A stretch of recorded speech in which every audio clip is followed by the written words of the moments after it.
In 2008, and in their knowing that the American people would not accept a continuation of the Bush-Clinton crime family dynasties, this report details the little-known U.S. Senator Barack Obama was installed as the placeholder president, with his reign intended to last until 2016, when both Hillary Clinton and Jeb Bush would run for president, but neither of whom succeeded in doing so due to now President Donald Trump having destroyed both of them. Though Hillary Clinton has never been able to accept her defeat by President Trump, this report states the Bush crime family came to an accommodation with their nation's new president, who began installing some of their former officials into his own administration, as President Trump rightfully knew he couldn't battle against both of these powerful forces at the same time, and whose near-peaceful coexistence was solidified in 2017 when President Trump ordered to keep secret until the 2021 year the CIA's most damning evidence of former President George H.W. Bush's complicity in the assassination of President Kennedy. Remember that? We're supposed to see things after 50 years unredacted?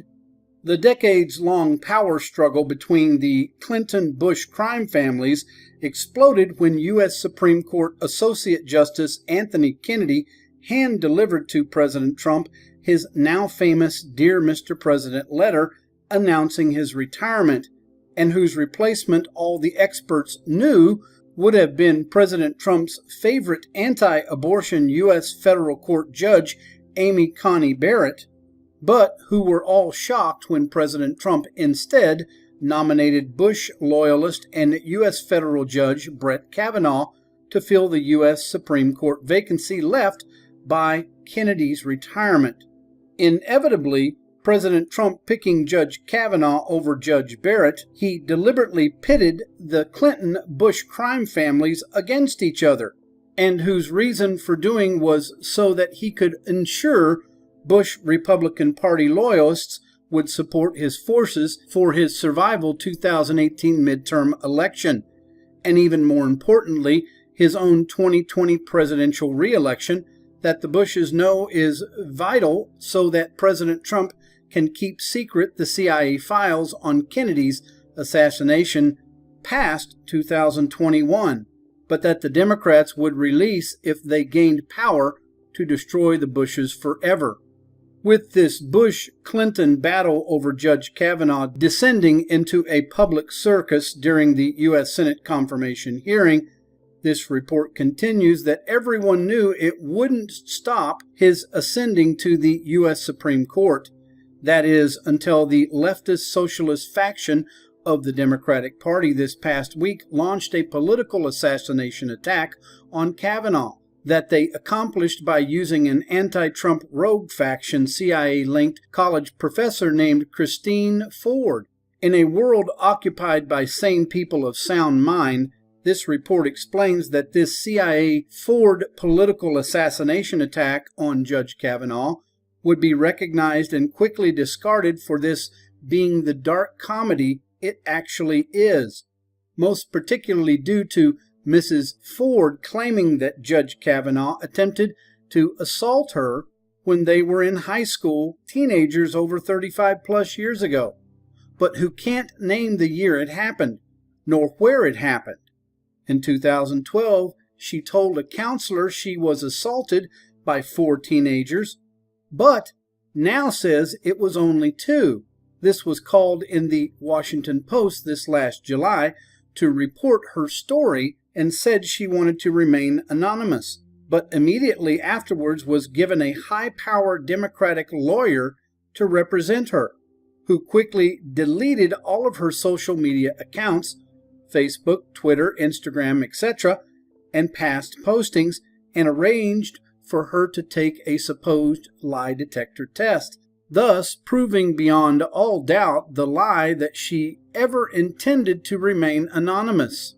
with top Republican Party U.S. Senator Lindsey Graham rightfully characterizing Ms. Ford's preposterous accusations against Judge Kavanaugh as a drive-by shooting. This report details he stands nearly alone in using plain common sense to confront this travesty of justice, as opposing him is former Democratic Party Vice President Joe Biden, who says Judge Kavanaugh is guilty until he can somehow prove his innocence, and the Democratic Party U.S. Senator Mazie Hirono going ever further and saying men like Judge Kavanaugh don't even have the right to defend themselves and should just shut up.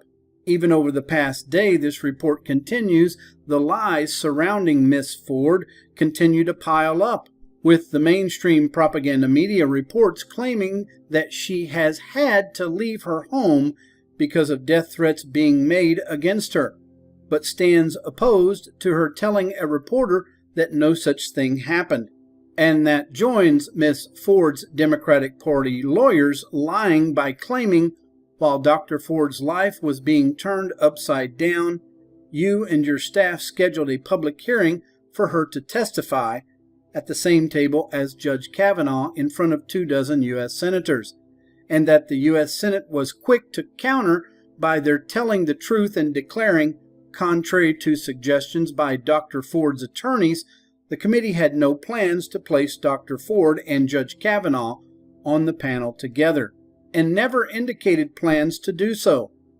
Senator Grassley's staff offered Dr. Ford multiple dates as well as a choice of providing information in a public or private setting.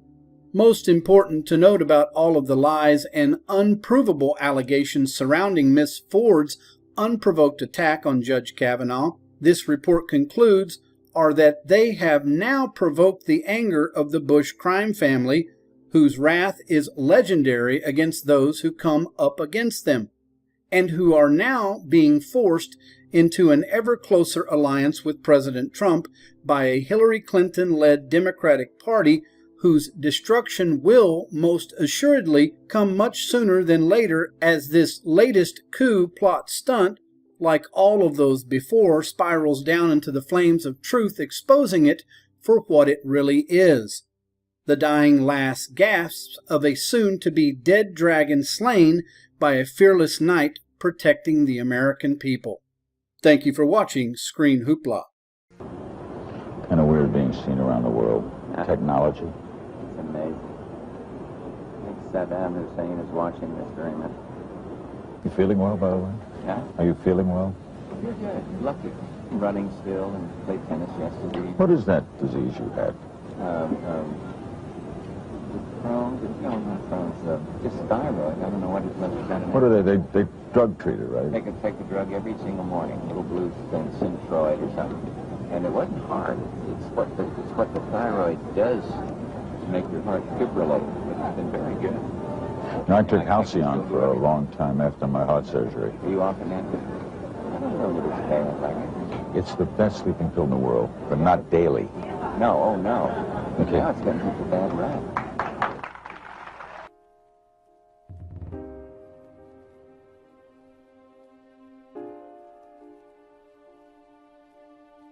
Feel I have the experience and leadership to take America in new directions.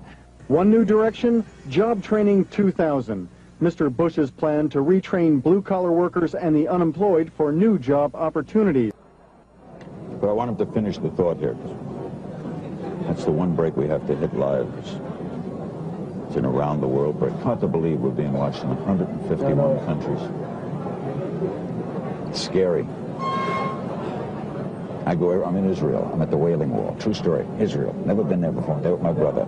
I'm Jewish. It's my culture. Stand there as an old rabbi, davening. He's praying. Old, a religious Jewish man. He looks up at me and he says, "What's with Perot?" I swear to God, what's with Perot? In Israel. I love it. It's crazy. Ted Turner changed the world. I'm a big fan of yours. Is it? He would serve you at that. You know what I mean? I'm really surprised. He's ready. What's he got left in life? The game. After you're elected, think about it. No dope. That's for sure. Great guy to work for, too.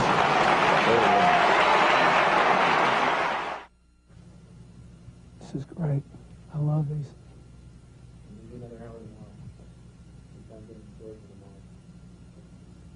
Can we do any more? We do some now. We did those 2 now. Gotta do some more in Florida and Texas.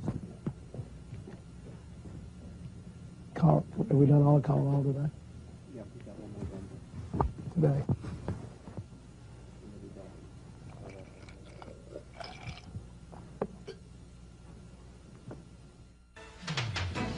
Amid continuing allegations of tabloid reports pointing to extramarital affairs, Arkansas Governor Bill Clinton is this noon campaigning across the South. Hello, Mike. Everybody in America who's had problems in their marriage, who either wound up divorced or who got back together, votes for me. I'm a shoo-in. Can you hear me? I figure if everybody in Maryland who's ever had trouble in their marriage and they're still together, or who's ever been divorced, votes for me, I'm a shoo-in. Hello? And you know, if every American couple who's either been divorced or had problems and stayed married votes for me, I'm a shoo-in for re-election. I think the American people are smarter than the pundits. To restore order right now, there are 3,000 National Guardsmen on duty in the city of Los Angeles. Another 2,200 stand ready to provide immediate support.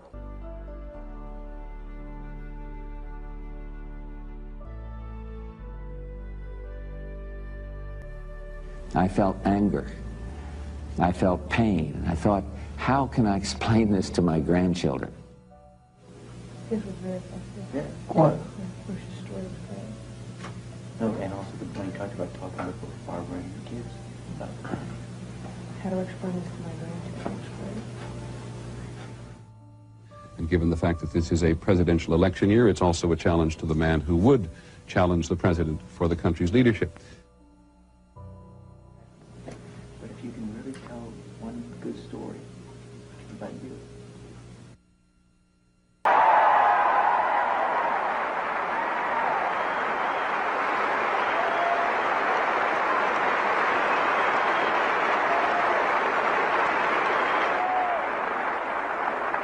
My brother's in the pharmaceutical business.